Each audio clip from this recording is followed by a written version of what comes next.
Hi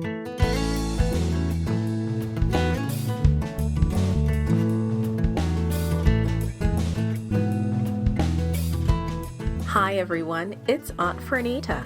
Today's story is called Water from a Rock. The memory verse is from Isaiah chapter 26, verse 4. It says, "Trust in the Lord forever, for the Lord is the rock eternal." Today's message is we worship God when we trust Him. Have you ever run out of water? Imagine how thirsty you would be. You would probably be upset and cranky. Years ago, God told Moses to lead the Israelites out of Egypt. Moses did, but they had a water problem. This is how it happened. The Israelites were out of water again. So they started complaining to Moses again. "Why did you bring us out of Egypt to die in this desert?" they grumbled. "There's nothing good to eat here, and there's no water to drink." They didn't mumble about this just once or twice. Again and again they complained, their voices growing louder and louder. How many times had Moses heard that? In fact, the people had complained about having no water 40 years earlier. At that time, God had told Moses to strike the rock, and water had gushed out. Gallons and gallons of water had poured out, and it kept pouring from out of the rock as long as the people were there. So here they were again, without water. Instead of trusting God to care for their needs, they grumbled and complained. And Moses, as he always did, turned to God for help. God told Moses to take his staff, his walking stick, and call his brother Aaron. They were to gather all the people together. "Speak to the rock before their eyes, and it will pour out its water," God said. Moses had been patient for a long, long time. But after 40 years of listening to the Israelites grumble, he had heard enough. He was angry. He was tired of their grumbling and complaining. Once more, they were showing that they did not trust God.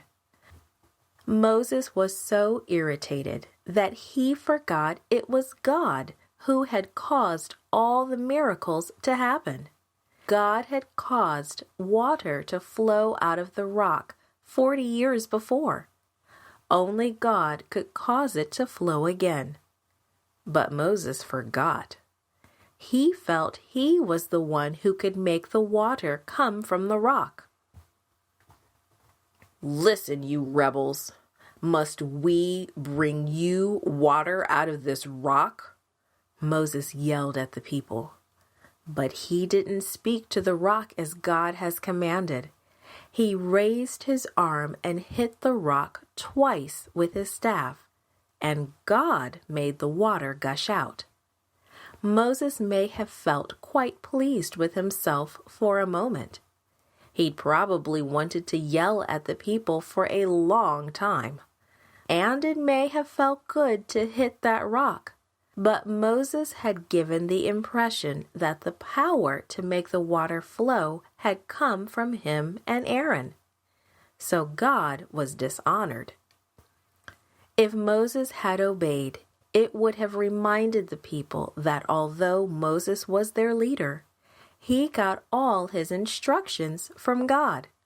Then God spoke again in his calm, gentle voice. "Moses, Moses, you did not trust me, not even to honor me as holy in the sight of the Israelites." God said, "Because of that, you will not bring this community in the land that I give them." Immediately Moses realized what he had done. He too had forgotten to trust God. He had forgotten for a moment who was really leading Israel. For 40 years, Moses and Aaron had struggled in the wilderness. For 40 years, they had led God's people. But Moses and Aaron could not go into the promised land. The Israelites had to learn that whoever their leader was, that person had to trust God completely and honor all of God's instructions. God wants us to honor and worship Him. He wants us to trust Him. He wants us to know that He will be with us every day. We worship Him when we do what He asks of us, and we worship Him when we trust His leading.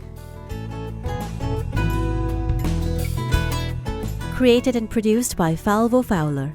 This podcast is read by Franita Buddy Fullwood for gracelink.net. Animation and artwork by Giogo Godoy. Audio is post-produced by Faith To at Studio El Piso in Singapore. The theme music is by Clayton Kinney. The audio engineer was Maurice Bailey.